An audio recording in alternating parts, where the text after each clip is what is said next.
you're going to find yourself getting passed by multiple cars, as I mentioned earlier on. So you're often in a very precarious situation, but he often finds himself in these places. Doesn't qualify as well as he races. Only Up front, they are getting with Lee Aberdeen and Luca Varani, not very far apart at all here. But I just want to see how Alistair Haight deals with Marcello Kessler coming around the old hairpin.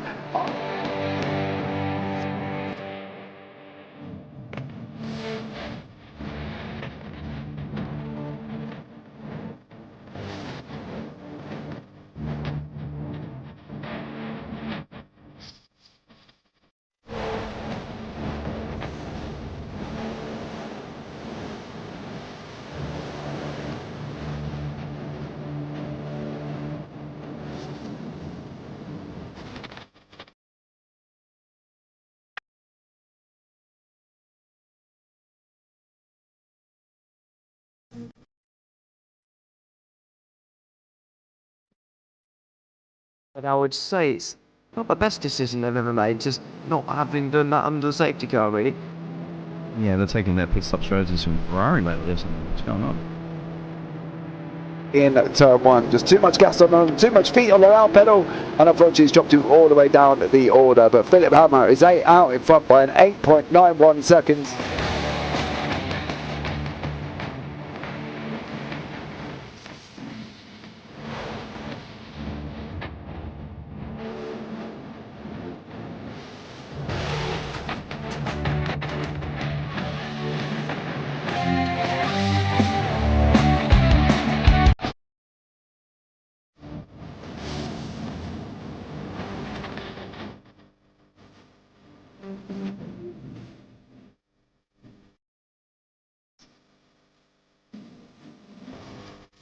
Oh, Dan Michael's a wall there, sir. And it definitely doesn't want to be hitting that earlier on as well. Difficult, the understeer is in the dirty air through that final corner because it's such a long corner and you get dragged off into the grass very easily. He'll have the slipstream down towards the chicane. Peterson was briefly alongside, but that slipstream has saved him and kept him in third. Yeah, Varani now lost a little bit of time to Aberdeen, about half a second. Peterson is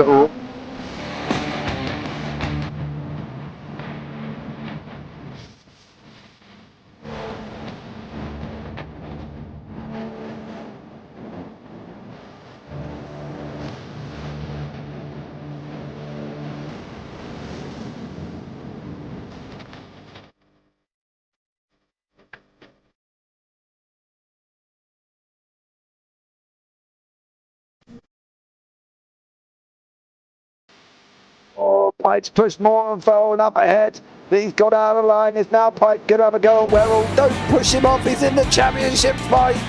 Jack Werrell chasing down Carl Jacklin. Further down, Rob Williams and Chris Barnes. Sensational run outside line now though for the heavy braking zone.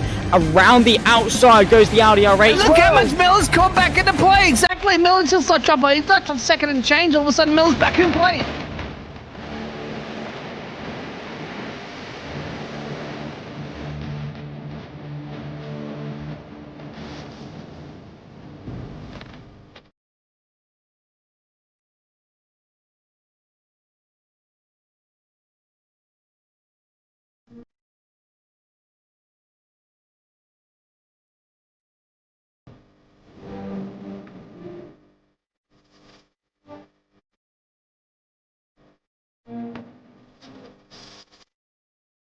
Moving on to the back end of Bill Jocelyn. So there's been a lot of movers and shakers in this first 2 laps here for race. Absolutely serious racing league. Everybody's a lot of fun. Yeah.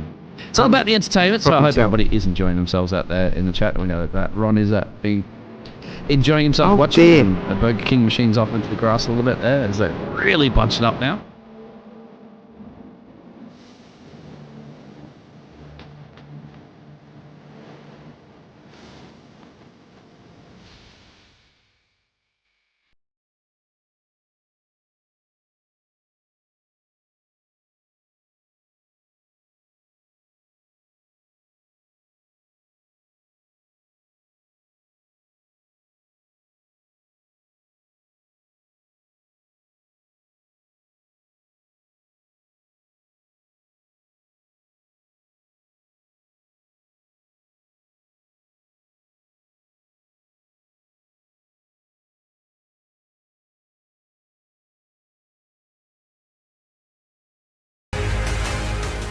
Does he have it? Medeiros is going to get it. Medeiros is going to toss it.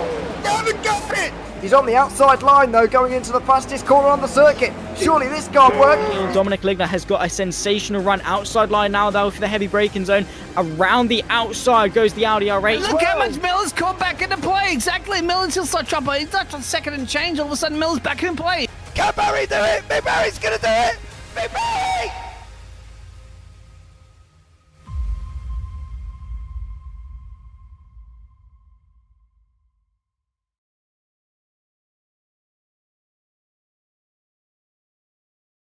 Good evening, ladies and gentlemen, and welcome back to the JP Broadcasting YouTube channel, and welcome back to another week of TCR Cup action. My name is Zach Sweeney. I've got Callum Milam alongside me in the commentary booth, where we take to the circuit Zandvoort, of course a circuit famed more recently for its newly banked corners, a corner in which there has, of course, the same amount of banking as the Earth does.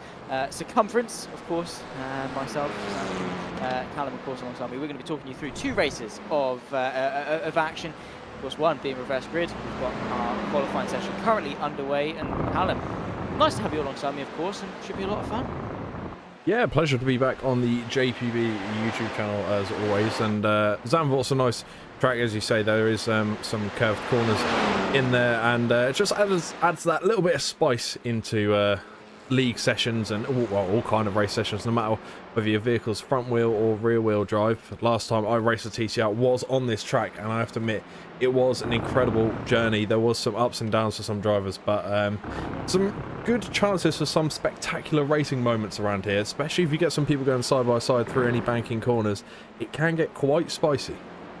It can do indeed, and you know, Zandvoort more recently with those changes has really taken some good steps forward into its raceability. We've had a few races before this, of course. We're on to round number 4. We've had 3 weeks previous to this, and the championship fight is spicing up tremendously. Into the pros, we'll of course touch on that first. Very, very close. Adam Delmont doing a fantastic job as to maintain that lead out in front. SRL, though, in general, you can see just the top 4 teams really are doing really well. Adam Delmont from Danmold, Adam McNally at the moment, the top 3, followed by John Brown and Nick Kirstens in that very close fight, it must be said, for 4th. But Adam Delmont 9 points ahead of Danmold. That can all very much change over the course of not only this evening, but the rest of the championship as well. Fraser Garrity, Paddy Faulkner just in behind. Then comes Kim Andre Bjorklund, only separated by 1 behind Faulkner. And then, of course, Stephen Van Kampen, Carl Jacklett rounding off the top 10. JB Deja, you can see there at the bottom in P11. Moving on to the AMs, though, because Dan Paples, on his debut to the JPB TCR Cup, has really taken sort of the championship by storm.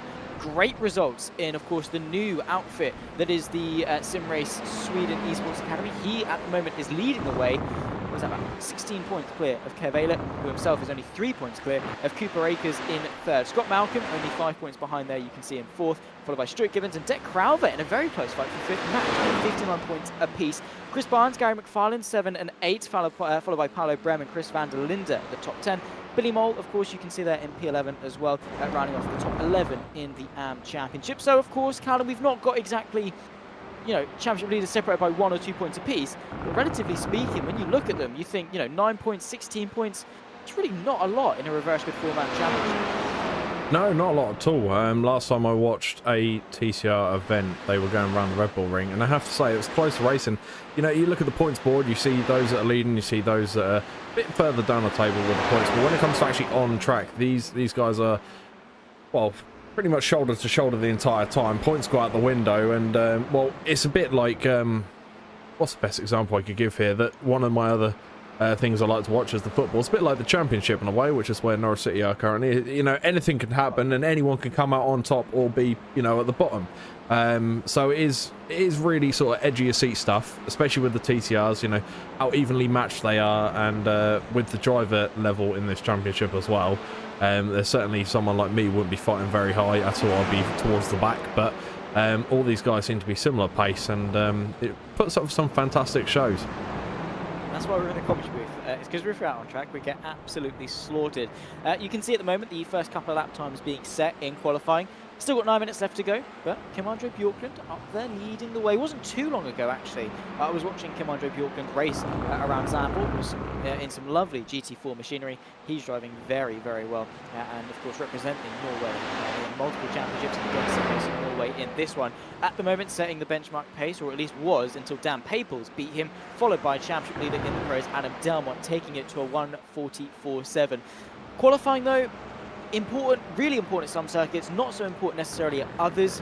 How are we feeling about Zandvoort? I know we touched on the fact it's quite a raceable circuit, especially in TCRs, but it's still fundamentally tight, twisty, with a lot of medium speed corners. I mean, track position, race one, what are we thinking? Yeah, I think it's well, qualifying in general is crucial anyway in any race, really. If you're looking for a good finish, you know, you want to be aiming high up there. And I feel like, especially at Zandvoort as well, you really sort of want to be on that front line at least, front row, because going into turn one, quite a sharp turn, and well, if you're at the front, you can obviously back the pack up a little bit, and you've got a lot more control than what you do over some of the other circuits in the world.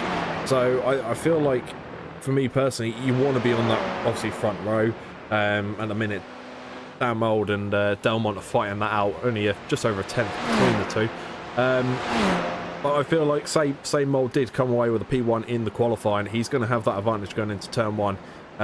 Fingers crossed, you know, with a good start, leading the pack, and should be able to maximise his exit, because the exit when you're in a group of cars like these guys are all going to be bunched together at the start is not easy to get your foot down on the accelerator as early as you might like. So that's going to be the difficult part here, and something that all these drivers need to be aware of is how close they are, and just as general spatial awareness. Yeah, and that's the thing when it comes to sort of high intensity sort of format championships as such. It's just being aware. You don't necessarily need to be the quickest driver out on track. You don't necessarily, need to nail every single lap time. But as long as you're consistent and keep your nose clean, and you're aware of the space around you, you can read the situation, you can sort of gauge the body language and negotiate your way through incidents quite well. Fundamentally, you're going to be more successful in a race than someone who's quick and has an absolute no idea how to use their mirrors. Being spatially aware is such a vital skill to have, and one, as I say, I would argue is more important than raw pace in of itself. Reverse grid formats, chaotic racing, 20 minutes on the clock, keep it clean, and you might well be looking for a decent place inside the top 10. Certainly will do, and one of the people, well, two of the people that just got inside, well inside that top 10, Dan Mould 144.5, and John Brown coming in just a tenth over that time as well, so he's now in P2, so which pushes Delmont down into P3.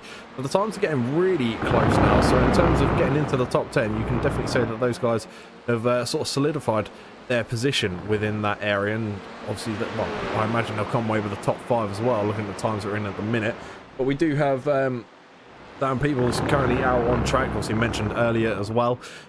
He will be on his outlap at the minute, getting those tyres warm and hopefully looking to try and increase, or get better, sorry, decrease is probably the correct term for this, that time, and get it as low as possible to claw back up into that top 5 again, because he's just slipped out of it to Faulkner, who now sits in P5 with 2/10 from the leaders. So 3/10 for Peoples at the minute. He needs to try and get up there as quick as he can. There's not much time to do it there. He's got 5 minutes and he's getting a bit bumpy on the sausage curbs there.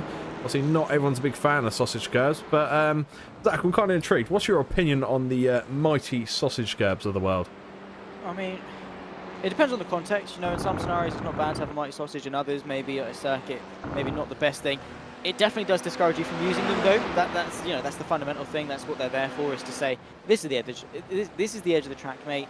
Do any more, and you're going to feel it, right? There's no other way to put it, really. Just don't use them as such. Everyone's in the same boat, but in some cases, if you can get them just right, as Dan Paples not really nailing turn number 1, it can benefit your lap time. I always think to sort of the Variante Alta at Imola for sausage curbs and things, and the fastest line is to just completely launch yourself over the curbs. Same too with the second chicane at Zolder, with the huge sausage curbs as well, quite a twisty one. The quickest line is to just launch over them.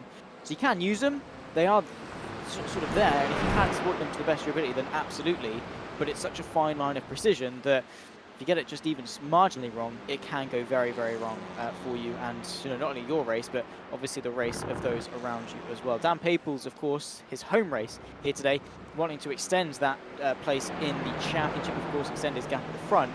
To do so, he'd like a decent finish here, of course, at his home race. Kim-Andre Bjorklund, though, half a tenth quicker than Dan Mould, really throwing a spanner into the works at the front.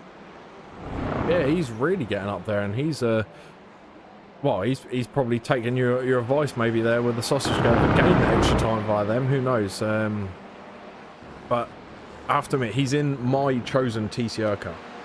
If I was going to pick any of the TCRs available on iRacing currently, it would be the Audi. I just feel it looks the nicest in my opinion.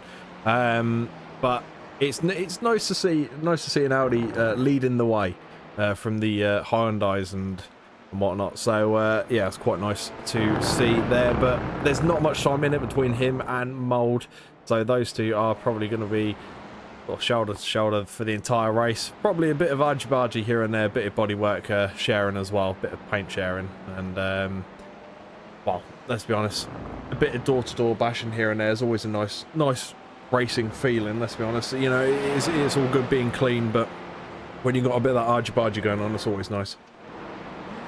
Yeah, I mean, to an extent, obviously, argy-bargy, it works and it makes for, really good racing, but there is a line. And it looks great until it looks messy. And, again, it's that precision, it's that balance. Sometimes, like we saw with the Clios a couple of weeks ago, for those that indulge in the JPB Clio Cup, it can overstep the mark, but also when you see two cars rubbing doors, fighting tooth and nail, and yet still keeping it within the limits. That is, some of the best racing that you will ever see, especially at the undulating nature of Zandvoort, through turn 4 into the sweepers, up the hill towards turn number 8. You can nail some good corners there side by side, and it looks fantastic. Even just the hot lap around Zandvoort, when you nail it, it feels so satisfying.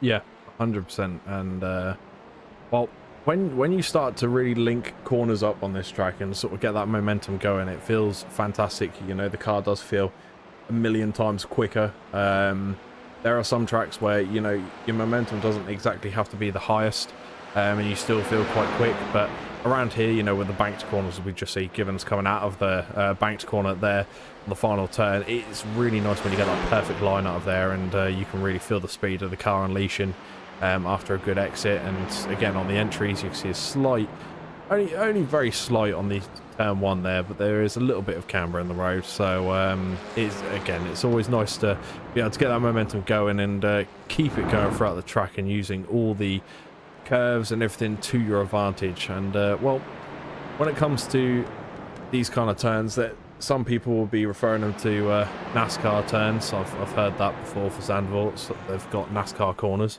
What do you think about that statement, Zach?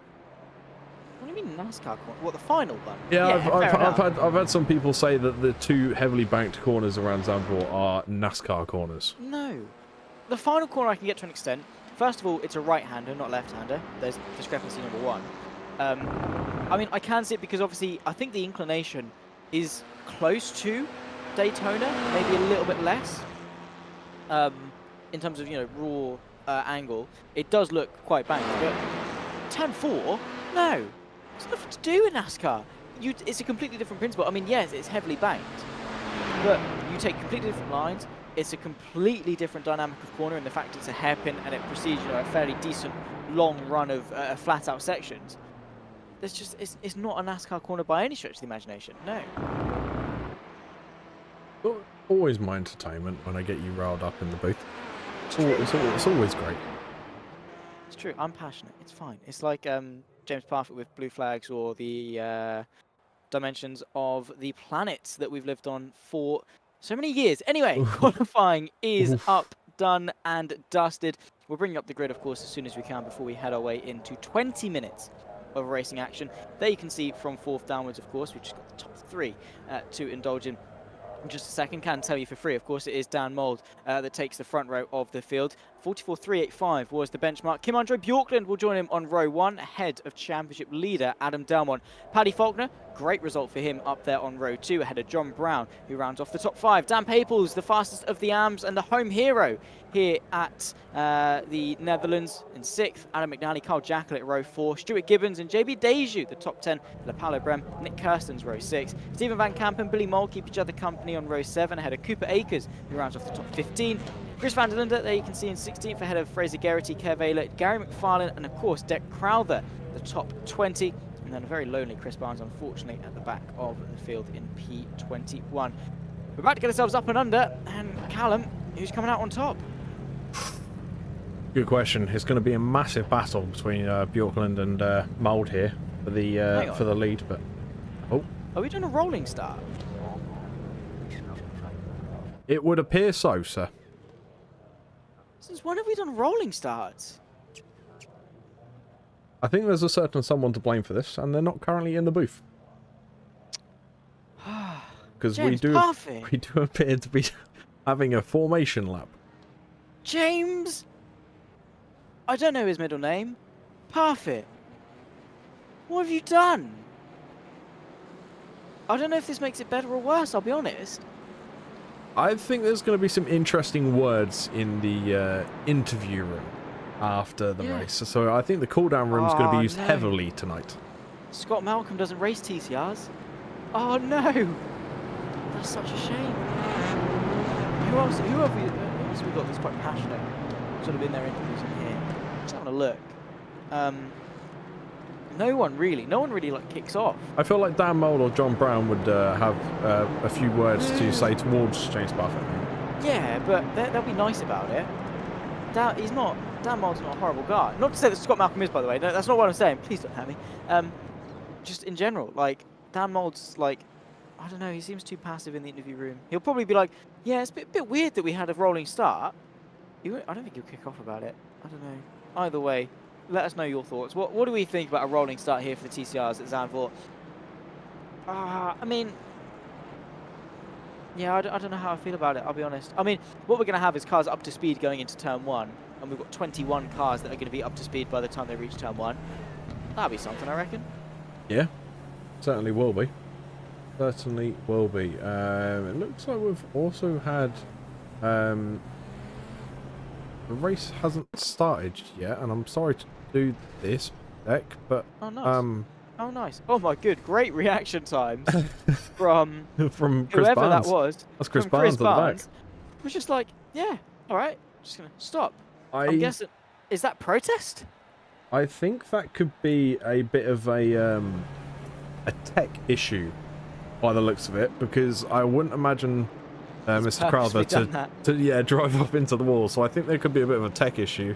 I'm surprised Barnes is here actually, because he was having some issues with a Moser update earlier today. So I'm happy he's made it, but I'm surprised he's made it at the same time. So maybe Deck's been affected by that now as well. Nevertheless, hopefully he will be able to get back out as soon as possible. But Dan Mould's quite interested in holding his lineup, whereas Bjorklund isn't. Yeah, he's controlling the pace. I mean, to be fair, he's perfectly right to. Just managing, of course, where he's going to be starting. It is going to be him that controls the pace, of course, on that run towards turn number 1. Bjorklund's going to have to react to him, and rolling starts, it really is a game of strategy. A standing start, it's fair game for everyone. A rolling start puts the ball firmly in the leader's court. Yeah, it certainly does. I mean, if he keeps going with this tactic now, the way I see it happening is he's going to really pull back on that start straight and then pin it, and it'll be just the moment that Bjorklund's kind of maybe half concentrating or just starting to look in his mirrors. That's when Mould will be gone and gone up the road by a couple of seconds, I imagine. Because I've done a couple of rolling starts behind Mr. Mould, and I tell you what, it's not easy to guess when he's going. He's a champion, and for good reason. Is Dan Mould, of course. He knows how to negotiate this, and even if it's a breath of fresh air for a couple of corners, just enough to see him through turn number 1. Ladies and gentlemen, round number 4 of the JPB TCR Cup, the European Tour, takes place here in Zandvoort. The first of 2 races is about to get itself underway. Dan Mould leads, and immediately there's contact in the background. I think Tony Faulkner and John Brown have come to blows. It's caused absolute carnage in the background, side by side for the lead. You can see the Norwegian of Kim-Andre Bjorklund immediately trying to get himself involved. Dan Mould gives him the squeeze to the outside of turn number 1, but you can see there the red and black Audi RS3 catapults himself up into the lead. Dan Mould fighting his way through. It's now going to be the outside for turn number 4, but Bjorklund takes the lead of the race. And instantly, well, almost instantly loses it again as Dan Mould tries to cut back up on the inside. And now he's going to have the outside line, as you can see them in the distance here, now coming around through the S-bend corners. And they're still going to be side by side throughout this lap. And, well, I have a funny feeling that this could go the entire lap, or maybe 2, maybe not. Just as I say that, they've gone into single file again. But we lost 1 or 2 cars, I believe, to the very start there. John Brown being one of them. And, well, what a big incident that was, literally at the start of the race. Yeah, it was all happening. Everything was happening at once. We had a fight for the lead, and then just a war zone in behind, essentially. Side by side, I think, that's Stuart Gibbons versus Dan Paples in the fight for what is now 5th. But fair play to those who've been able to get through. Some big gainers because of it, +5, Nick Kirsten, +4, Stuart Gibbons. Side by side for the lead once again. We don't really have time to dissect the lead because they're fighting for it right now. Bjorklund defends the inside of the chicane at 12 and 13. Dan Mould then losing the lead. The ball was in his court, but Bjorklund with that commitment the long way round. Perfectly done, eloquently done, and precisely done as well. Now what he's got to do is control it for the next 18 and a half minutes. Easier said than done when you've got Dan Mould and Adam Delmont breathing down the neck, but right? Yeah, I mean, they're not the 2 people I'd want in my mirrors, that's for sure. I could, you know, get all the luck in the world, and I still don't think I'll be able to hold both of those 2 behind me. But, you know, I've seen miracles happen, and I'm not saying that Bjorklund needs a miracle, because, well, he might well have the skill to do it, but, you know, just from what I know of the 2 drivers behind, he's going to have his hands full the entire race, that's for sure. Any chance to protect that lead. Way too wide at turn number 4 though. Dan Mould immediately there to capitalise. Pulls out to the left hand side, and it's a drag race between the pair of them through the sweepers. Very close to contact, of course, as they push the limits of each other and their car. Bjorklund assumes the inside. Dan Mould going to give it a good go. 4th gear, of course, for the Norwegian, keeping it nice and tight. And Dan Mould tucked behind in situ. Adam Delmont, though, assuming a very controlling role, in fairness, in this fight for the lead. Dan Mould searching for the inside going into turn 10. Bjorklund just about does enough to deter it. But Adam Delmont, he could very easily get the pair of them in one here and extend that championship lead if he's clever about it. He certainly could. I mean, there's a nice line going on just behind them. So these guys ultimately have got to try and work together if they can in a way to make sure they secure their podium spots.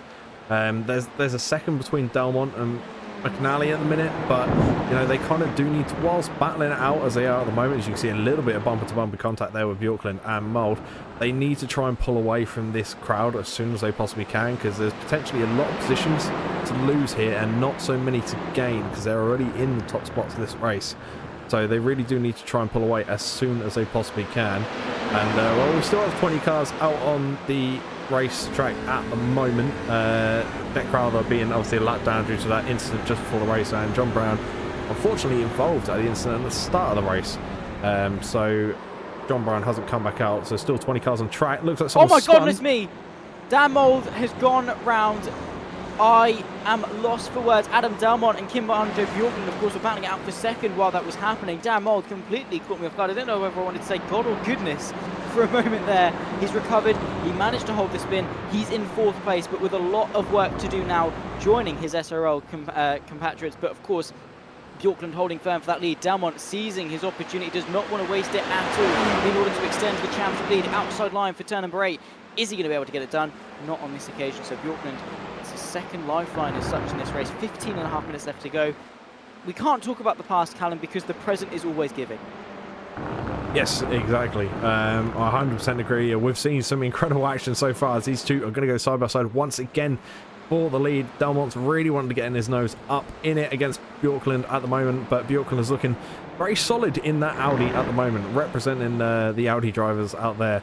But The Honda is coming back up on the inside at the moment, but he's going to have the slight disadvantage, I believe, coming into the next turn. But he's gone later on the brakes and managed to catch Bjorklund off guard a little bit there. And that's bringing in a couple of cars in behind as well. There's a bit of bumper to bumper back there. Dan Peoples on the inside. Coming up there into P4 at the moment. Can he hold that line? He doesn't quite get it. They're going to be side by side now. Dan Mould and Dan Peoples. Stuart Gibbons kind of lurking just in behind as well. So things starting to get a bit tense here involving Mr. Mould. Yeah, unfortunately so. Of course, looked to be at the top of his game, but a small mistake has sort of seen him drop back into the pack. Here comes home hero Dan Peoples to go to the outside of turn 1. Dan Mould brave on the brakes.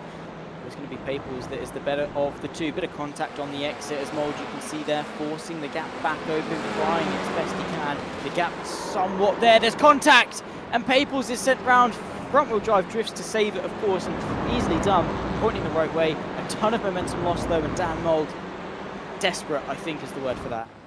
I think that is the word indeed to use there, as Stuart Gibbons looks to pounce.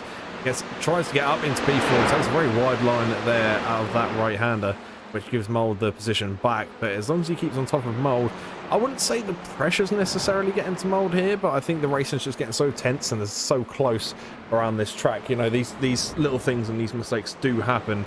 You see Dan Peoples is still trying to battle it up to get back to where he was originally, with Kev Eilert just in behind him, I think. No, sorry, Billy Mould just in behind him at the moment.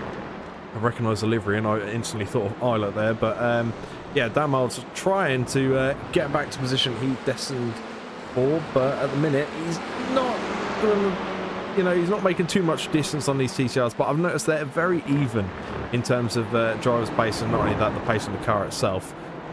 You don't see big catch-ups like you do in like GT3s, for example, and things like that. So I've noticed that is one of the biggest differences for these cars and this league in general, to be honest, is these cars do take quite a bit of skill to catch the driver in front.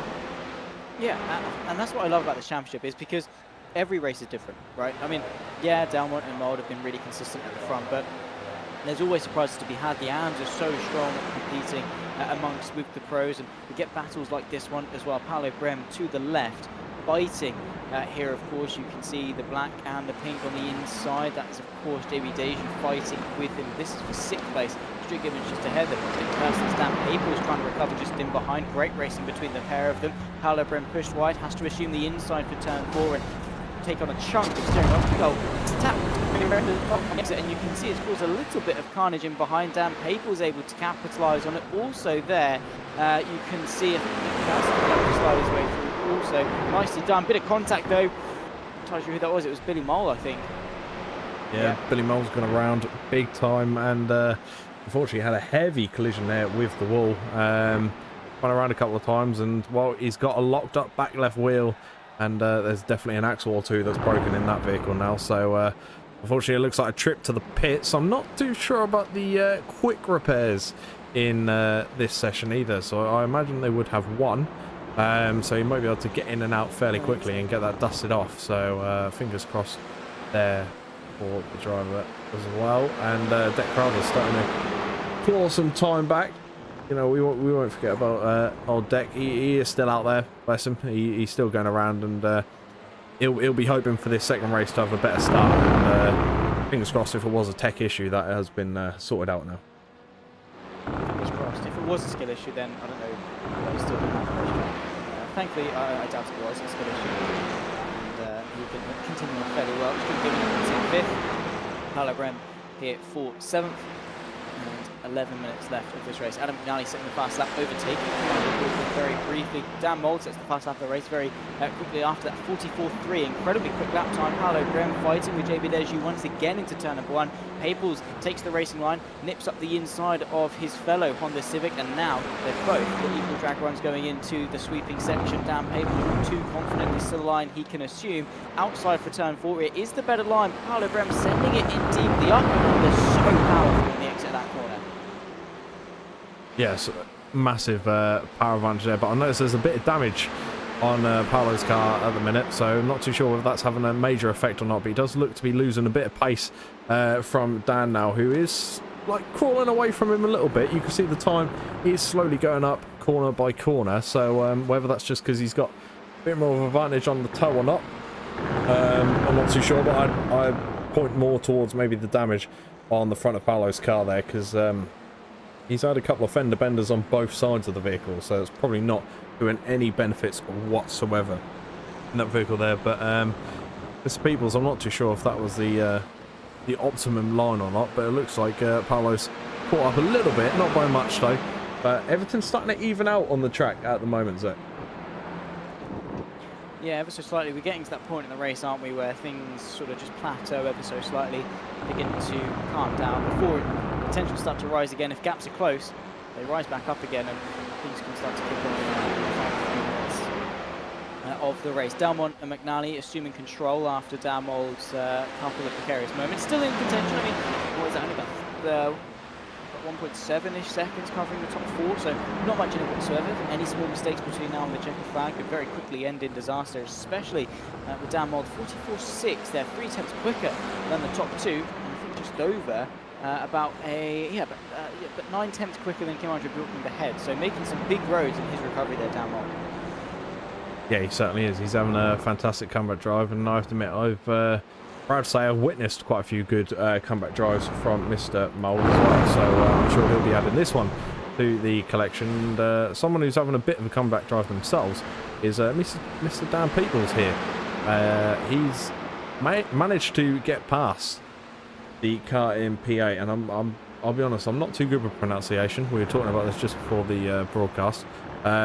But he's got out of P8, he's up into P7 now, so he's done the job over the 2 cars behind, and now he's got Kirsten's just up in front.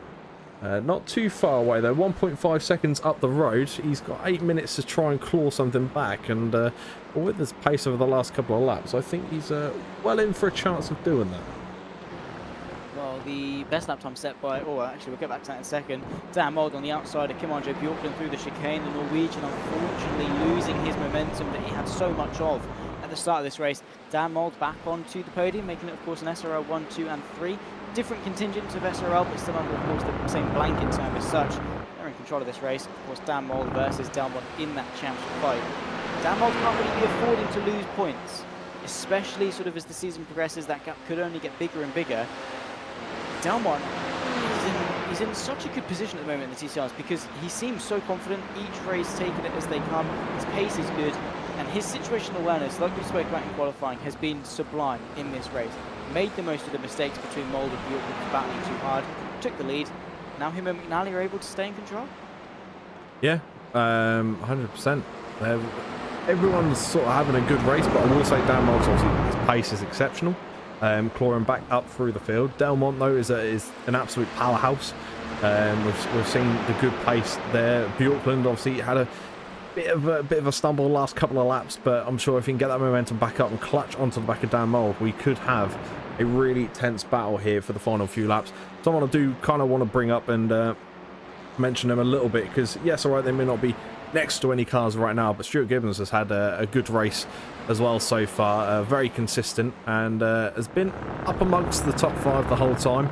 2.2 seconds to Nick Kirsten's behind. Obviously the Dan Peoples, the car that's trying to claw back those positions that it did have at the start of the race, is just behind that as well. So Stuart Gibbons having a nice little race there away from most other people, but a very consistent one at that as well.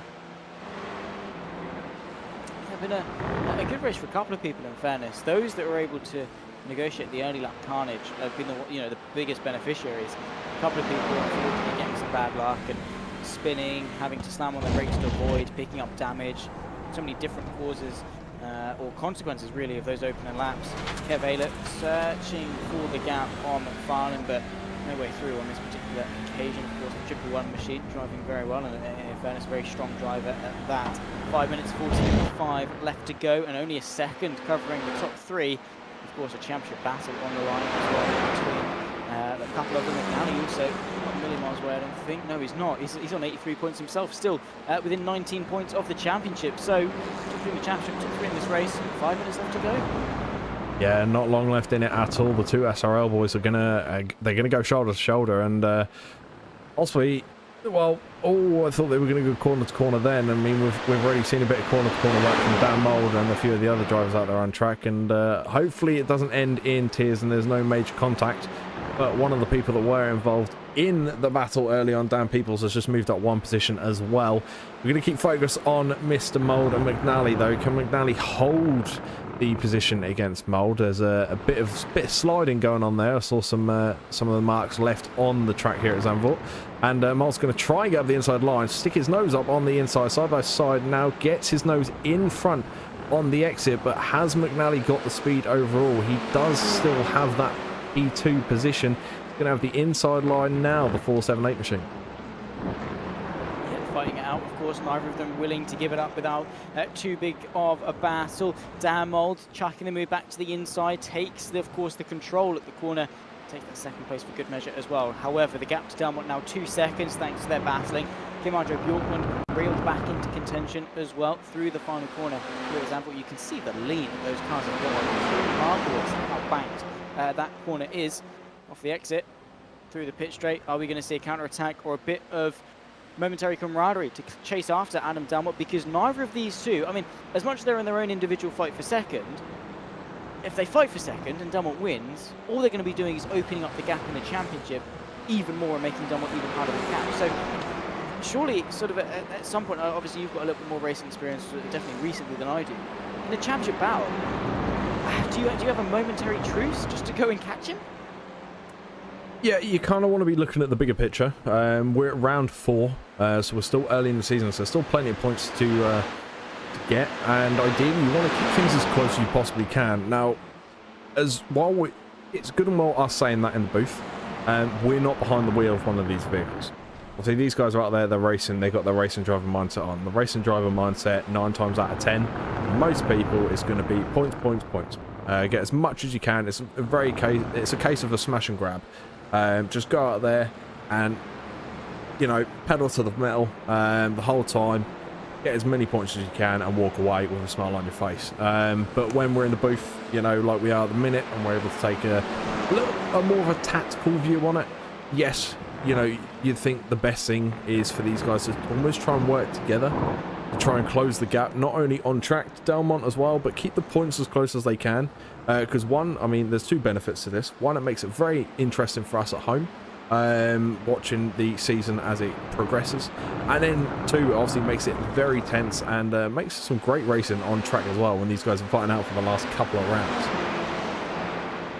Yeah, and of course we're fairly early doors in the championship. Of course, we're here for Zandvoort at round number 4. We go all the way to Zolder at round 11. So we've still got a good few weeks of racing to go yet. But each round is a stepping stone into the next. The morale that you carry, of course, the points that you carry. These early rounds matter, and while maybe at this stage the championship lead is more of a novelty than anything set in stone, it's these moments in races like this that you look back on rounds 9, 10, 11, and you think, could have bagged an extra 5 points there if I'd have worked together. It could have bagged an extra 5 points there if I put a better lap in qualifying. It could have bagged an extra 5 points if I'd have just gone, gotten out of that early lap carnage or whatever. Of course, hindsight, it's easy to look back in hindsight and regret decisions. All you've got to do really is do your future self a favour and just drive the wheels off the car and maximise your point score in this race right now. 100%. Couldn't agree more. Especially when you don't have to worry about buying the actual set of tyres as well. Just, you got them. Especially in the shortest race. Hammer them. Use them. You're not paying a couple £100 each set of tyres, are you? So at the end of the day, you're paying your monthly fee. And £100? Where are you buying your tyres? Out of a bin? Cheap ones, yeah. To be fair, I've got a funny story about that. A friend of mine literally found a scrubbed-in set of Rotax tyres in the bin, and was just like, sweet, they're mine. Basically brand new. Just found them in the bin, took them. They're worth a good couple £100 a set. Oh. Sweet. Can't complain. Great start to 2024, that is. Just go for it. I mean, it's just simple as that, really. I mean, you can see. I mean, you just nab them. Barney Flagman, of course, waving the white flag to signify us on to the final lap of race number 1. Of course, don't go anywhere after this race. We've still got another 20 minutes to go. Reverse grid, of course, that will update you on in a few moments' time. Adam Delmont leads, though, from Dan Mould. And we spoke about comebacks and fightbacks from drivers in TCRs and said how it is difficult. Dan Mould has done a remarkable job. I mean, he has. A couple of incidents early on. And like I say, I've seen some comeback drives from Dan Mould before. This is definitely up there. It's probably not his best one he's ever done. I've seen some last to firsts after some incidents before in different cars. It wasn't TCRs, I don't believe. I've seen some magnificent drives from that man. But this is definitely up there within one of his top 5 comeback drives. And even still, time's going down. Unfortunately, it's not going to be, you know, enough time to maybe get that position. There could be something could go wrong with Delmont's car, or something could go wrong with the lines he takes. But he's got it down to a second. And I'd say that's probably going down a couple of tenths each lap as well. So Mould definitely would catch up if there was an extra 3 or 4 laps, and then he possibly would come away with the P1. But I don't think he's going to have enough time to do it here, Zach. Nah, unless Delmont makes a big mistake. And that's the thing, so easy to look back in hindsight and think if I just, or you know, the shoulda, coulda, wouldas. Delmont could say if I just had one more lap. But you don't. Adam Delmont has driven this race to perfection, capitalised on every opportunity that he's needed to do. Started third, a decent enough qualifying to then take control of this race around the sort of around that halfway point through the final corner. Race number 1 and an extension on his championship lead goes the way of the Honda Civic. A flash of the headlights. Adam Delmont takes victory here in Zandvoort. Dan Mould, a bittersweet ending, of course, to that race. A second place, not bad by any means. But he would argue that he is deserving of victory. Adam McNally very happy with that 3rd place rounding off the podium. Dan Maples eventually taking 2nd place in the AM. Stuart Gibbons, the victor, up there in P5. A very strong race of the evening. Yeah, a very strong race. There's definitely a mix of up and downs in the race as well. But some good quality racing overall. Not bad at all. I couldn't, you know, there's no one I could pick out and be like, yeah, that wasn't very good, or you know, they could have had a better one tonight or something like that. No, none of that at all. And these guys are pushing it till the very edge. And Carl Jacklett and Fraser Garrity coming over the line almost at the same point. Not much split in those two at all, as we see Chris Barnes deciding to join the NASA space program. Deck Crowther, unfortunately, after that early incident as well, just before the race start, he's coming around the final turn now, coming across the line. Still not quite sure what happened there, but I'm sure we'll find out from Deck if he chooses to join us for an interview in the booth at the end of the session. So we're just waiting for Cooper Akers to come across the line, and we'll bring you your points. Well, indeed, final standings, of course, for race number 1. And by all means, distracting people and have a little chat in regards to their success, or maybe not much of that in the first round of the evening. As I say, don't go anywhere. We've got a reverse grid race yet to come. Plenty more fun to be had. Finally, we have Cooper Akers cross the line in 18th. We can bring you up the finalised results of race number 1. Can tell you for free, by the way. It was Adam Delmont that won. He drove that race sublimely, and there you can see from 4th down. Of course, there is the top 3 to indulge into. As I say, Dan Mould from. Oh no, it wasn't Dan Mould. It was Adam Delmont, I should say, from Dan Mould.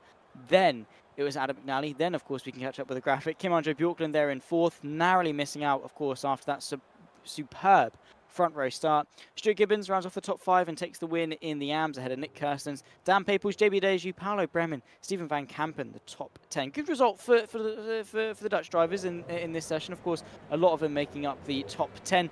Then we go to Kev Aylett, Gary McFarlane, Chris Van der Linde, Chris Barnes, of course, Carl Jacklett, the top 15, and I believe the reverse grid cut-off point. Behind that, the likes of Fraser Garrity, Deck Crowther, Cooper Akers in 18th, Billy Mole, Paddy Faulkner after being involved in some incidents, only 20th. And then, of course, the unfortunate driver that didn't really make it to the end, and of course finished up in P21. All in all, a successful first race. All eyes on race 2. All eyes on race 2 indeed. And again, I think it's going to bring some interesting scenarios, some ups and downs, that's for sure. And hopefully we have a bit better of a race start. I'm not saying that race start was shocking, but it was definitely not the cleanest. So hopefully there's not so much movement on what I'd assume to be another rolling start. and we do have some clean getaways. But well, it's like that's the question, isn't it? That's the most thing that's the most unpredictable thing of tonight is: are we going to have another rolling start, or has James got it set to a static start? Yes. Who are we talking about? Rolling start it is. Yeah, I was just going to say, well, yeah, exactly. I'm talking about James Parfitt, mate. That's all the answer you need, isn't it, really? I mean, Alex Goldschmidt has joined us in the YouTube chat, and he and James are just in the broadcast, so I really hope that James isn't here as well. Otherwise, we're getting our P45s, and we're gone. Which wouldn't be great, of course. But anyway, here in Zandvoort, we've got 20 minutes left. We're in a bit of a warm-up, of course, that limbo between sessions. Bjorklund, though, putting it to good use, getting a lap time out. He's the only one out on circuit, of course, and I suppose, how do you use... Oh, getting a practice start away, actually. I think maybe just trying to nail it, of course. He got off to a decent one initially, and dragging the brakes, doing a nice little front wheel burnout there, actually. Not bad from Kim-Andre Bjorklund, but how do you best use this warm-up? I mean, you've come off the back of a high or a low in race 1, and you get this opportunity now. Do you go out on track for 3 minutes, or do you stretch out and relax? I'd be doing a bit of both. Have a quick stretch, maybe get up, you know, stretch the legs and everything. And then once I've done that, I'm feeling good about myself, you know, feeling comfortable again. We'll pop out, have a lap or two, and then maybe do something similar to Bjorklund, apart from putting it on the grass, which will be maybe practice a standing start in case it is a standing start. And Nice. We'll take it from there. I do love front-wheel drive cars. They are remarkable things. So Kim-Andre Bjorklund, thank you for the show that we're getting, the stunt show. Looks something straight out of Disney World, and looks amazing. But yeah, front-wheel drive cars and the way they do donuts and things is just amazing, because obviously the pivot point is the rear axle as opposed to the front. So you just get the front of the car just swinging round and round and round. It's great. It's absolutely fantastic. About to get ourselves into race number 2, and of course, as I said, that top 15 reverse grid for 20 more minutes of action. Was 30 in previous seasons, but we've dropped it down to 20. I don't mind that. I think 20 and 20 is a good way to go in terms of the format. Yeah, I think it's more reasonable. I mean, I used to race in TCRs. I think it was the 30-minute when I used to race in TCRs, and I have to admit, I felt like it was a bit too long for me in that car. I can do lengthy races. I've done them before, but I don't know what it is about the TCR. I just can't seem to go long stints in that vehicle for me. Other drivers may not be the same, obviously everyone's different, but yeah, I'm quite enjoying the layout of TCRs, to be honest. I'm a bit more of a fan of this. Yeah, I mean, I've always, I've been on the TCR since JPB. Actually, before JPB took over from SRL, I was on the season before that as well. Season and a half. So I've been on the TCRs for quite a while, and I'm yet to get bored of them. So there you go. It's great. They're great racing. We go to some great tracks, and we get to see obviously some fantastic drivers, drive these cars and do really well. And of course, the interaction with the YouTube chat, you've all been great, keeping everything nice and entertaining. And yeah, it's just been a lot of fun. Everyone keeps it clean. Always great racing, and it's always a spectacle to indulge into. A spectacle that we are about to, of course, see more of here for race 2. We'll bring up the grid, of course, as soon as we can before we're back underway for 20 more minutes of racing action. There it is, Carl Jacklett, Chris Barnes, the front row. Home hero, Chris van der Linde in 3rd, ahead of Gary McFarlane in 4th. Kev Aylett rounds off the top 5, ahead of another Dutchman in the form of Steven Van Kampen, row 3. Paulo Brem, JB Deju, row 4, ahead of Dan Paples and Nick Kirstens, and all Dutch, 5th row. Stuart Gibbons, Kim-Andre Bjorklund, 11th and 12th. Of course, rounding off the front 6. Behind that, you can say Adam McNally, Dan Mould, Adam Delmont are race winners of race 1, and Fraser Garrity, Deck Crowther. Good breakers, the top 9 rows, of course, with Billy Moll, Patrick Faulkner, and John Brown, the 21st driver to take to the field. Not exactly where John Brown would like to be starting, but everything, well, can only go up. I mean, yeah, 100%. I mean, I've started, and just for clarification, it does look like there is a rolling start again. So if you have just tuned in and you're seeing TCRs do a rolling start, which we're not used to on this channel, obviously, do not panic. The session was set up this way, so this is meant to be happening. At the same time, it's not meant to be happening, but it just is. So it's one of those things we have to just deal with. But yeah, I've been in Brown's situation many times where I'm starting at the back of the pack. The recent GT4s as an example. But yeah, from that point onwards, the only way things can go is up. So yeah, fingers crossed for Mr. Brown, and well, let's see where this start is going to take us, shall we, after the first race. Carl Jacklett will be the one controlling the pace, and well, Barnes has got to kind of cooperate with him, and fingers crossed these guys will get away nice and swimmingly as well. Yeah, I mean, racing drivers, they always learn from their mistakes, don't they? Maybe. Racing drivers, they see yellow flags and they slow down, don't they? Or do they think, ooh, opportunity here? Overtaking opportunity. Yeah. Yellow flag means go faster, I think. Well, I mean, that's normally what it means for traffic lights, right? So when you see it go yellow, you put your foot down, you're like, oh, nope, not stopping. It's like, yeah, exactly. Why would I stop if I can go? As long as it doesn't change. It's like, it's an adrenaline rush, isn't it? You're like, oh, it's yellow. Foot to the floor. Let's see if I make it before that camera flashes. And then it does. And then fine. But until that point, it's fine.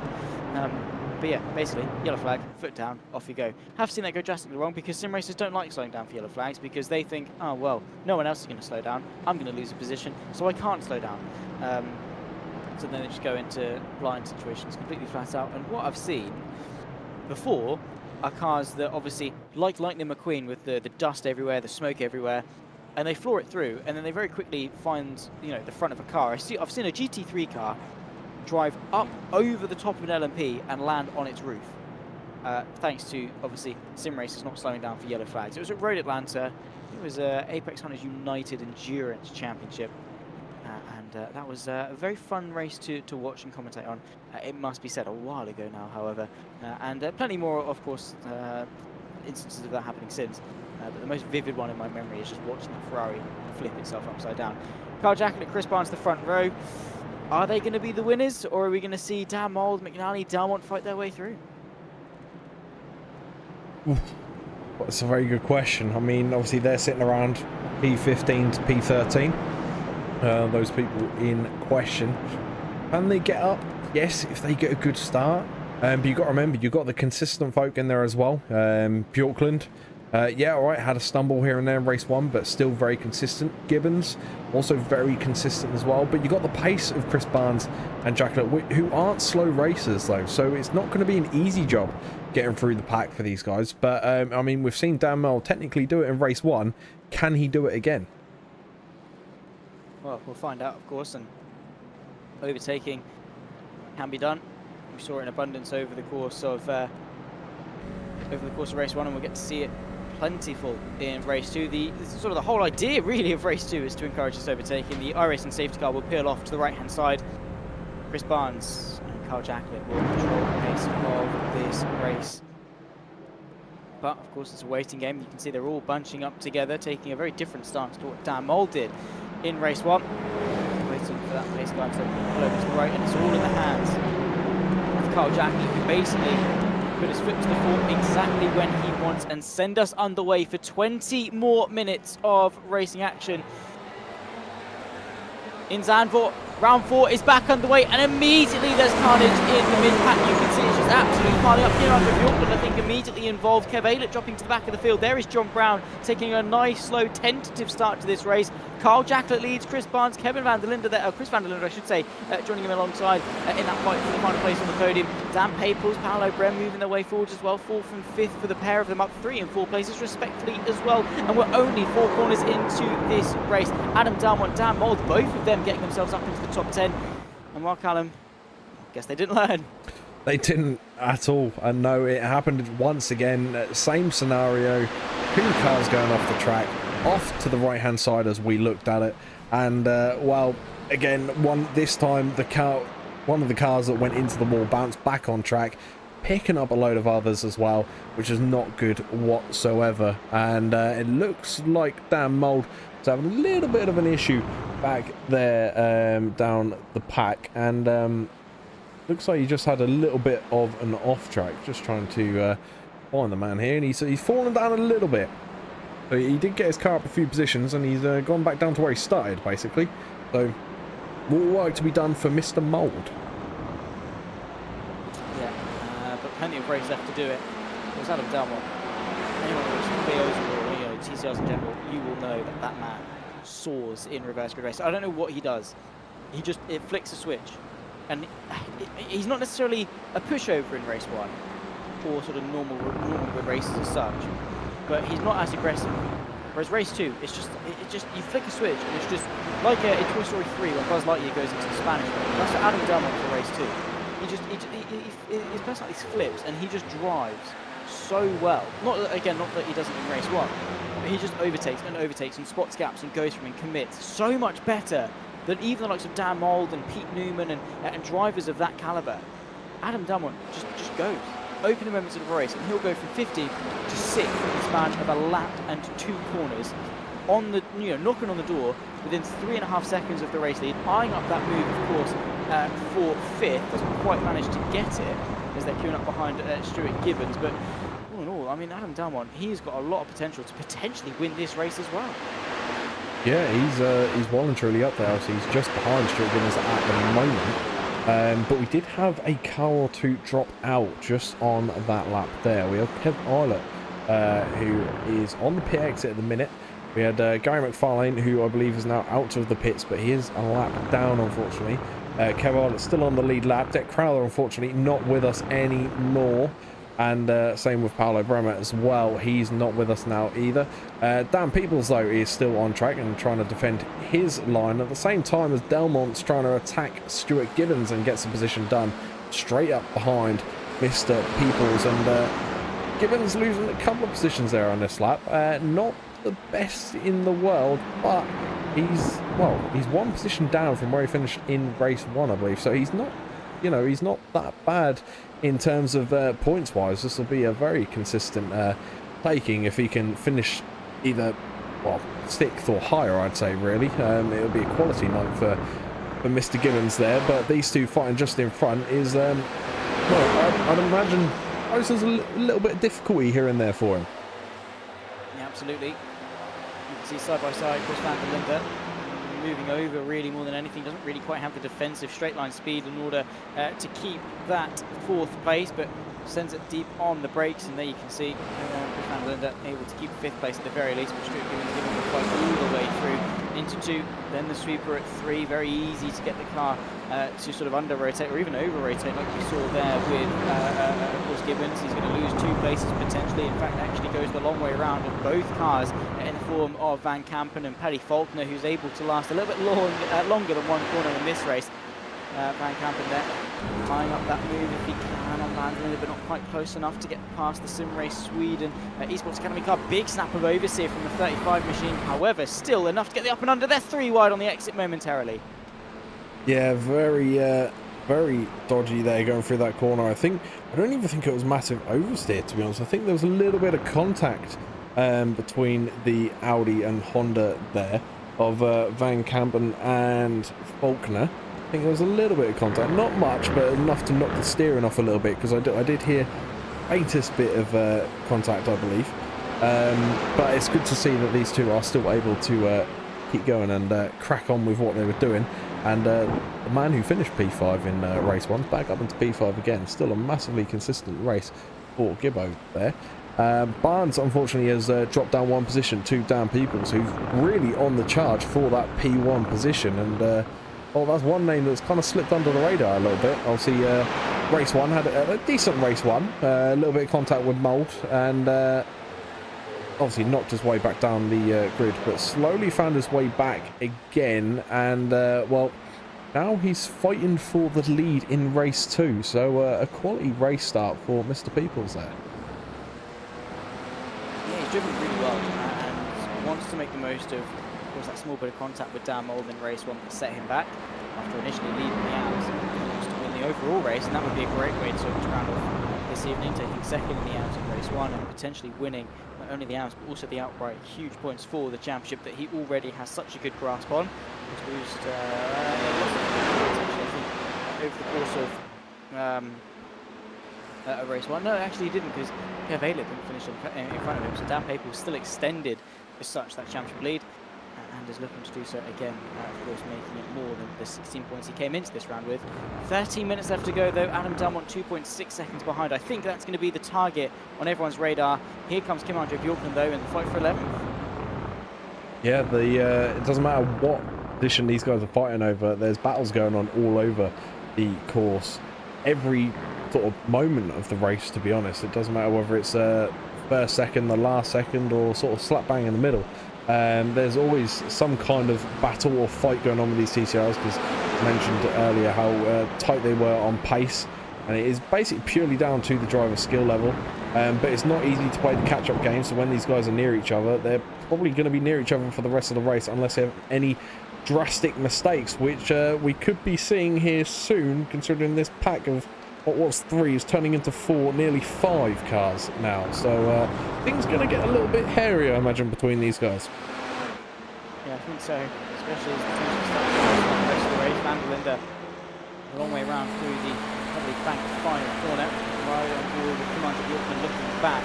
Cooper Akers as well, side by side with Van der Linde, of course. They run their way towards Tannenbaum once again. He gets given space as the Hyundai moves his way through quite nicely to 12th. There you can see the Audi and John Brown trying to recover for what has been a fairly appalling evening in terms of racing. Not necessarily all his fault. Up to 14th, side by side, just ahead between, of course, that's Akers, Van der Linde. Very quickly came to a bit of an end. John Brown still fighting away with the Honda Civic, I should say. Van der Linde is Akers and Bjorklund that were fighting momentarily side by side. 11 minutes 55 left to go. Van Kampen on the back of Dan Mold, who himself is trying to recover for initially a very good start. Fell back a little bit, but well, back inside the top 10. Yeah, back inside the top 10 indeed. And I'm just looking at sort of the battles that are going on track at the minute. And, well, and we've had another overtake on Chris Barnes, who's dropped down to P4 at the minute. Adam Delmont's obviously got himself up there into that podium spot. Paddy Faulkner is trying to close the gap on Barnes, but the pace is staying quite even there at the minute. Van Kampen is doing a good job so far, I'd say, to keep Billy Mole in behind there as well. So overall, some decent space in between all these cars that are on track at the minute. There's, like I say, there is little battles going on here and there throughout this, I'd say, event, this race. But Adam Delmont is posting the quickest time, 1:44.9. So he is absolutely flying around here compared to the 2 cars up ahead, and he's going to be closing that 1.8 second down quite drastically. As you can see, it's already dropped a 10th, nearly, well, 2 tenths in fact, in the length of this straight that it took Van der Linde to sort of get across, really. But let's jump on board with Delmont. He's kind of lost a bit of that time again. Nothing too major at the moment though. Peoples is trying to bring the fight to P1. Now, if you were to take a stab right now with 10 minutes to go, Zach, of these top 3 names, who would you think would come out on top here? Oh, wow. That's a different one. I'm throwing a curveball in because I want you to try and predict a winner of these top 3 halfway through the race. So it's different to picking one at the start. Yeah, I know. I mean, because we've obviously already seen the race develop. I reckon Delmont will have it. I'd like to see Paples win it. Jacqueline would be huge. All 3 of them you can make their case for. I think Jacqueline and Paples are more for sort of a sentimental reason. Sort of for Jacqueline it means so much, that the progression that he's shown, how good he is to take an overall win. Paples, of course, home race, and good for the championship. Whereas Adam Delmont, he's just been so damn quick. You can't really sort of go for it. It's basically, I'm choosing between my heart and my head, really, between the top 2 and Delmont, essentially. Yeah, very true, very true. I am having some reports, not to change subject or anything right now, but I'm having reports that Chris Barnes has unfortunately lost his positioning once again, and currently in P4 as we see it at the moment on your screens, and well, almost looks like he pulls off to one side there, if anything. Didn't look like he missed the braking zone much, but then again, Zach, your professional eye will probably be a little better than mine. But I looks like he just pulled off to one side. Yeah, exactly that. Just having a look on the YouTube stream. Of course, they're a little bit behind us. Yeah, just bailed out of the corner, really. Almost as if the steering wheel lost connection or something along those lines. All the Weird VR. nonetheless. He does use a VR. Does, yeah, maybe the VR just cut out and he thought he was going to die. Of course, with green suddenly going black. Maybe, who knows? I just thought it would be best to pull off to the left, so at least he's not on the racing line then. Can't really be too much in anyone's way. Top 3, by the way, nose to tail. 8 minutes left to go in race number 2. Adam Delmont, he's going to try and make this short and sweet, I'm sure, get in front and run away. He certainly is. And leading the name really for the SRL livery cars. In P3 at the minute, Delmont. And he put up a good fight in race 1.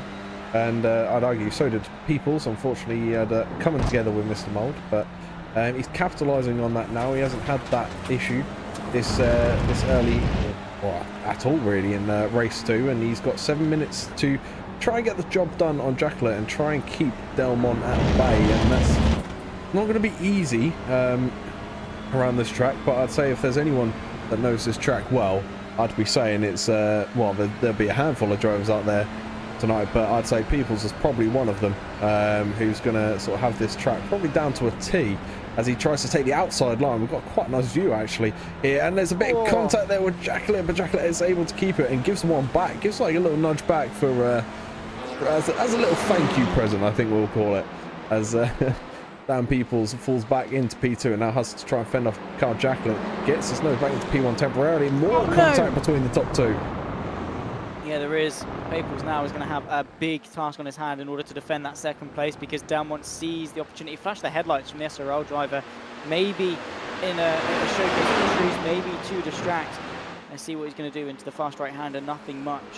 Just happy to sit behind, maybe just to allow Peoples to put some more pressure onto Jacqueline. Very well defended.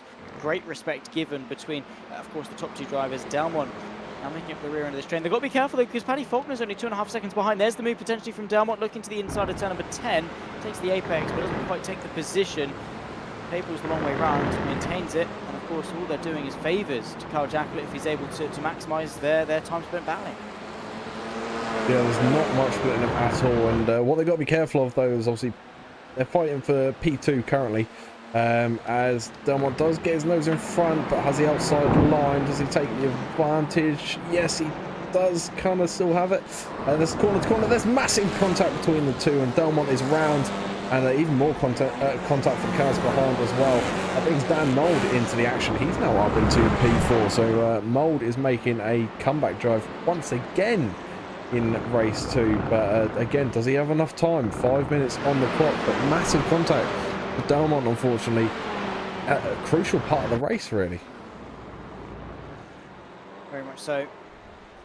Not exactly a light hit either. Front end of that poor car. Absolutely battered and bruised.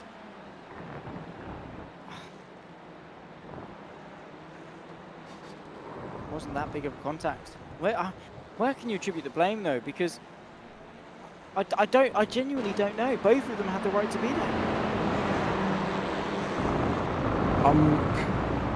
I'm not a professional by any means with the TCRs, because I haven't spent enough time in them to deem myself as like a professional. I'm not really professional in any car, but especially front wheel drive cars, the only thing I'm fairly good at is driving the Kia, that some people may know. But I've noticed that they do spin quite easily when they come under any kind of contact in that rear end, obviously. They spin so easily. So I think even like minor bits of contact like what we just saw, the spin is almost over dramatic, I think is the way I want to put it. When these cars do get the slightest bit of contact, they go. But yeah, like you say, I mean, where do we put the blame? I feel like myself personally, I can't put the blame on anyone, because it's been such a good night. You know, apart from a couple of situations like that, a sausage curb getting involved there in the race as well. I wanted a bit of a claim to fame there as Dan Mould goes running over the top of it. Yeah, I feel like I can't really put the blame on anyone so far. It is tricky. Unfortunate one, of course, for Dan Mould, who is now out of this race, and Dan Mould with 2 podiums could well be taking some good steps forward in terms of mitigating that gap in the championship, and that's, you know, what's so good. Dan Mould has been consistent across both races. Dan Mould has as well, but a small racing incident, a huge tap to the wall, by the way, from John Brown. kicks at the final corner. But it shows that one small thing can go wrong, and I think Danmold might be able to take the lead in the championship. Also, that is Magny. He's in 12th. Good gains from him. Probably not what he needs to sort of get that championship, close too much, but still some good points. Back at the front end of that Honda Civic. I think maybe was one of the drivers that tapped Delmont. Of course, we saw one of the SRL cars. Don't know if it was Brown or McNally. Definitely one of them. Still some good points for both Mold and McNally in that championship fight. Yeah, some good points indeed. Not bad at all. I'm just looking back for any issues with McNally, but I can't see anything recently. So yeah, potentially that will be a little bit of a tap on the car of Delmont when that did spin around. But what happened to the wing on the back end, I'm not too sure, because that is quite a bent up wing at the moment. Slightly, yes. They're driving quite well, 4th and maybe 3rd on the horizon, but I think he's going to be looking more on his mirror at Stuart Gibbons, who can't take anything away from that man. He won race 1 in terms of the Alps, now 2nd in race 2 in the Alps. Carl Jackman looking to win the overall. 2 minutes left to go, 2 laps left of the line. Successful race 2 so far, and it's a very successful evening really for Stuart Gibbons. Some big point game. Yeah, massive night for Stuart Gibbons. I was talking about consistency earlier, and I feel like Gibbons is one of the, well, I'd probably put the top name up there in terms of consistency here tonight. Mould is probably up there for the 2 of the best comeback drives we've seen tonight. But yeah, overall, just lap after lap after lap, keeping it consistent and holding off that position as well. Gibbons hasn't been in 5th the entire night. There has been some fighting that's gone into that, and things have paid off for Stuart here tonight. So a good night to remember. Hopefully, if he can bring it across the line in peace for Mr. Gibbons. Yeah, at the moment 5th. Driving incredibly well, as we've touched on a number of half times. 1 minute 15 left to go in this race. Dan Paples in 2nd, closing after Carl Jacklet bit by bit. It's not quite going to be enough. I think that battling with Mould is just setting back too much. And Carl Jacklet has, he's been given this bridge. He's crossed it. He's opened the gap up 1.5 seconds. That's going to be a tough ask to do. Not only that, but also get past as well in such a short time frame. Jacklet, just keep it clean. It's your race. Yeah, you were saying that it could be a massive win for Carl Jacklet, and if he, like you say, just keeps it clean, keeps it on the track and carries on doing exactly what he's done so far pretty much all race, then this could be a massive boost in the season for Carl Jacklet, as the white flag, you see double white flag in fact, is out at the moment, and we have 2 Barneys on this track apparently. So Barney and Barney's twin waving the white flag. We're on to the last lap now. Yeah, indeed. Not long left. Carl Jacklet driving to the best of his abilities, of course, and left to go in order to take a victory, not only in the pros but also for the overall. And that is such an achievement. Dan Mould has been, Dan Paples and Dan Mould have both been fighting him so hard, side by side here, by the way. We've got Akers versus Brown. This is the fight for the night versus the Hyundai, and of course the Audi RS3. The SRL car gets the up and under and the drive off of turn number 4. And let's see what he's going to be able to do through the left. The sweeping nature of this section of the circuit gives the inside line back to the American of Akers, who now chucks the move back to the inside. But John Brown going to keep his footing quite nicely. Opens up on the exit, of course, and John Brown, what a move. What a move indeed. All the lines were exactly how he wanted them to be. They're all bang on. And a fantastic move overall. So a quality result there for Mr. Brown, who gains that position that he needed, solidifies almost his top 10 really, if he can keep the momentum going and keep it on track, just like Mr. Jacklet has to do as he comes into the final couple of turns now, with Mr. Peoples just behind him and Mould just behind him as well. So a fantastic race for Mr. Jacklet. It's been indeed. He's got one more corner left. The very banked corner, of course. He's driven incredibly intelligently. Took this race, the opportunity with both hands, takes a very narrow run to the pit wall, crosses the line first for Carl Jacklett. Dan Paples, home hero, takes a second place in a victory in the AMS. Dan Mould rounds off the podium with Paddy Faulkner. Stuart Gibbons second in the AMS and 5th place overall as well. Huge news in terms of that championship fight with Adam Delmont out of race number 2. Heading our way towards the next part of this season. Massive gains for a lot of these drivers as well, and some good racing and some quality comeback drives as well from a few of these races out here today. Obviously Dan Mould being up there on that list as well. But some of the people maybe we haven't mentioned as much at the minute. Car number 61 here, and you've got Kev Arlett just in behind as well. Might not mention much about them tonight's racing, but again, consistency, I've got to say they're up there. You know, may not be fighting for, you know, your podium positions, but I tell you what, I can't really put anyone at fault or anything for any of their racing tonight. There's been some lovely side-by-side racing, and yeah, just, I mentioned it so much, but just consistent racing is great to see. It's really entertaining, and I'd rather see a load of consistent racing than a couple of extremely quick laps followed by some extremely slow laps. So it's nice and easy on the eye to watch. Exactly. Very clean racing, very good racing for everyone involved. A lot to be proud of for them. So let's see how the rest of the season goes for them, of course. And they can continue their strides into the next part of the season, and of course, just keep trucking along.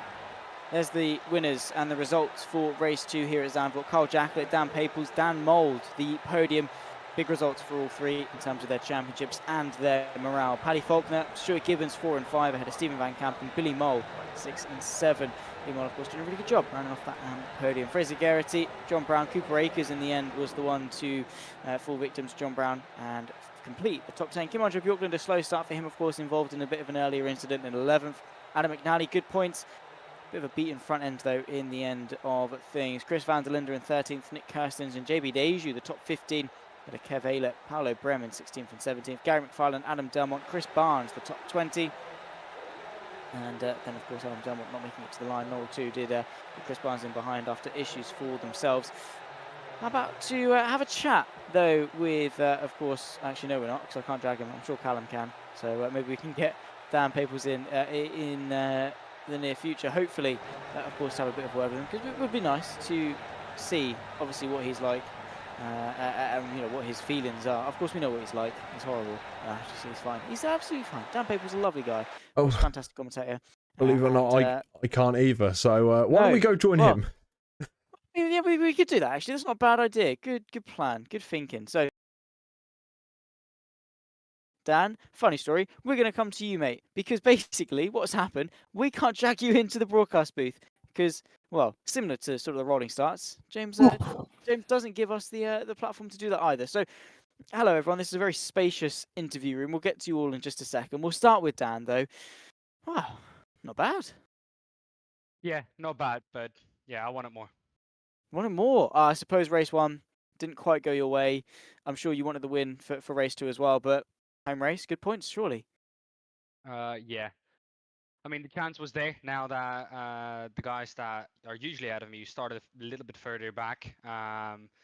But yeah, once again, Adam, left no space. It's been a reoccurring theme the whole season. Honestly, I don't know what to do anymore. I had a message from him after the race that our points are scored separately. This is also something that is true, but doesn't indicate that I have to move over as soon as you catch up to me. I'm still allowed to go for the race win. But yeah, this has been now the 3rd time that this has happened. So yeah, I'm quite, I don't know what to do anymore. But yeah, once again, I gave it my all on track and it just wasn't to be today. Well, yeah, I mean, to come home with a 2nd placing class and a winning class and still not be happy just shows the sheer champion mentality of you. Of course, you do gain some points in that championship going forward. Surely that's the bare minimum for you. I mean, you would be happy with anything else? Yeah, I mean, for the AM Championship, it was a great evening. I took pole in that class, a second in race 1, and a win in race 2. So overall, for the AM Championship, once again, a really good evening.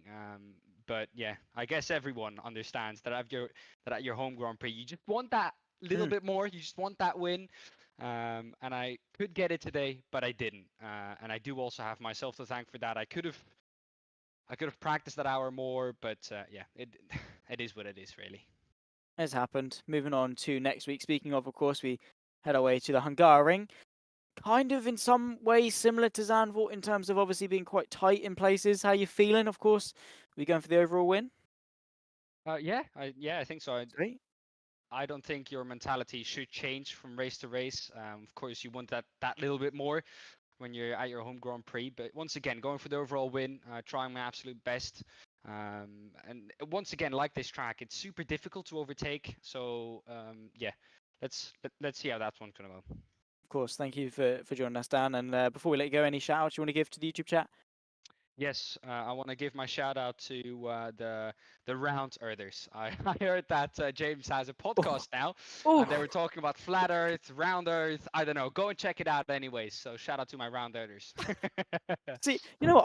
I tried to be subtle throughout the broadcast, but no, Dan Paples, boom, Round Earthers. I was like, yeah, the banking here at Zandvoort, nice and curved, a bit like the Earth, and then no, Dan, straight in with it, straight in. There we go. Anyway. No, go and check that out. Well, it's a watch. Let's put it that way. It's certainly a watch. Dan, thank you for joining us, and best of luck for next week. Thank you, Zach. Awesome stuff. Dan Paples, of course, AM winner, AM championship leader, and race winner for race number 2. Cooper Akers next up in the interview room. We'll come to Carl Jacklett in just a moment. Cooper, of course, right at the death of it in race 2. You and John Brown had a mighty battle, and all in all, a top 10 finish. Not too bad going. Yeah, race 1 could have gone a lot better, though. There was quite a heavy amount of incidents I've noticed throughout the races, and unfortunately got caught up in one where Billy spun. I just tried to go down, but I guess netcode told me no today. But yeah, this wasn't the greatest races, but there's always Hungaroring. That's true. Yeah, there's always another round ahead. Still plenty of season left to go. I mean, are you feeling positive about the road ahead? I mean, a little bit of a hit taken here at Zandvoort, but is at least the future looking bright? Well, for a first attempt at a league championship, I think it's going pretty well as long as I don't finish dead last. That's something. But me and Kev fighting it out for P2 in the standings. This is a frustrating week, but as I said, we'll see how it goes. Absolutely. Well, Cooper, of course, thank you very much for joining us in the in the interview room, I suppose, not even in the broadcast booth for this one. Bit of a precarious situation. But before we let you go, any shout outs you want to give to the chat? Not today. Not today? No. Sweet. Amazing. Well, thank you for joining us. Best of luck for the rest of the season, and of course, when we see you next week. Thank you, Zach. Awesome stuff. Cooper Akers, of course. Great results today. Not happy with it, though, unfortunately. However, Carl Jacklett, my man. Hello. Not bad. Yeah, that was all right, wasn't it? Could have got a fast lap as well, but Well, I could have done, but yeah, I'm not that quick. You won the race, mate. It's fine. It was a consistent, good pace right the way through the race. There were a couple of moments when I was getting challenged, but you know what I'm like for being got past. It's not as easy as some people find. I think Dan found that out very quickly, in the sense that, hang on, well, gonna have a bit of work to do here, I think. Yeah, I don't roll over. I did last year, running for the AM Championship. Played the sensible game that I think a few need to learn from. But now I'm up in the pros. It was going to be elbows out, but not elbows out in a way that is risky. There's a difference. You got to know when you've actually been beaten and let it go. There's a point that it becomes too risky to try and hang on. Yeah, you've got to play the longer game. But yeah, the elbows were definitely out. Yeah, I mean, reasonably well. it, we all saw what happened in the opening laps, and of course, a lot of people were able to benefit from it. A lot of people definitely were not. Do you think that's a result of sort of the rolling start for today? We Oh haven't yeah, actually sort of yeah, touched on that. I mean, definitely, a bit of definitely. a weird change quite late on. Were you lot aware of it? No, No. not until the start. Did you just saw the safety car and was like, hang on, Hey, what's that doing we there? I we were did the same. NASCAR on Tuesday. We were the same. I said to Callum, I was like, is that meant to be there? Could have Mm. sworn that doesn't happen for a standing start. And then it was a case of, no, they're going to be rolling. They're going to be going towards turn number one very quickly. Well, carnage did definitely happen. But lucky you, you Well, didn't I think really I lose upset some of control. the Americans on Tuesday in the NASCAR because I I want to get back at you. qualified 5th. Wow. Yeah. And for a 62-year-old Brit beating the Americans at their own game, that was No. very, very satisfying. But not as satisfying as tonight.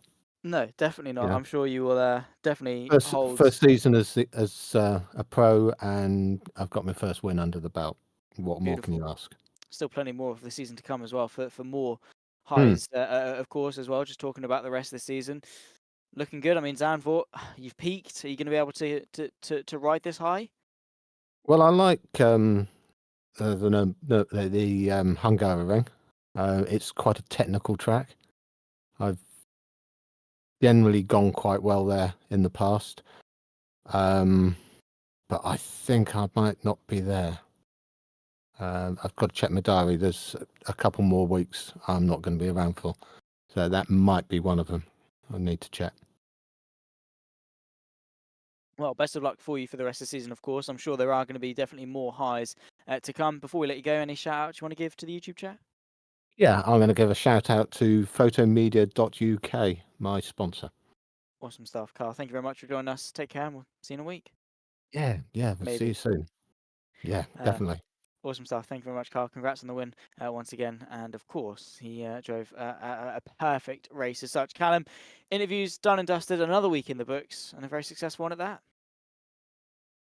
Certainly. A fantastic week and a quality result for many people out there tonight as well. So some great racing and well, it was a massive pleasure to be back on the JPB YouTube channel as always. One of my favourite places to be, obviously. But yeah, no, overall it was a fantastic night of racing, quality stuff, and I feel like okay, we had an incident at the start of each race, but apart from that, I couldn't really put a foot wrong.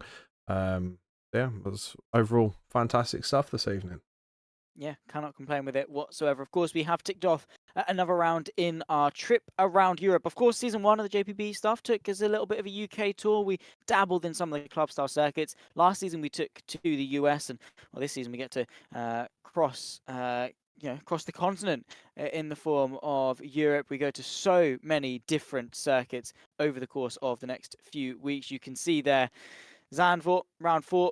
The Nurburgring, in a week's time, we head for round number 5. In fact, we actually dropped the Hungaroring. I do apologise. There's a slightly altered calendar in the Discord.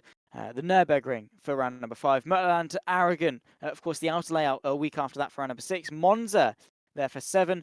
Then we go to Magny, Cours, Jerez and Zolder for the 10-week championship. Slightly shortened, I think, over Christmas. Some adjustments were made, definitely to the format, as you can see there. Definitely not right in the bottom. We go for just 2 20-minute races, of course, and we dropped what was initially sort of tipped to be a final race of 15 minutes. Unfortunately, drivers have decided to get that. But there's the finalised calendar. Round 4 in the books. We tick our way towards the halfway point of the season. And Callum, should be good in a week's time when we head to Germany. 100%. Nürburgring is a fantastic track to be at, and that will definitely give us some edge of the seat racing. There's a lot of straightaways there for these cars to really get their speed up. So definitely some great tracks to look out for. Magny Cours being one of those that has a few more twists and turns added to it, and same with Jerez. There's a good mix in there, so there's a lot of tracks to look out for. So make sure you keep those dates clear in your diaries, everyone, and we look forward to seeing everyone once again soon.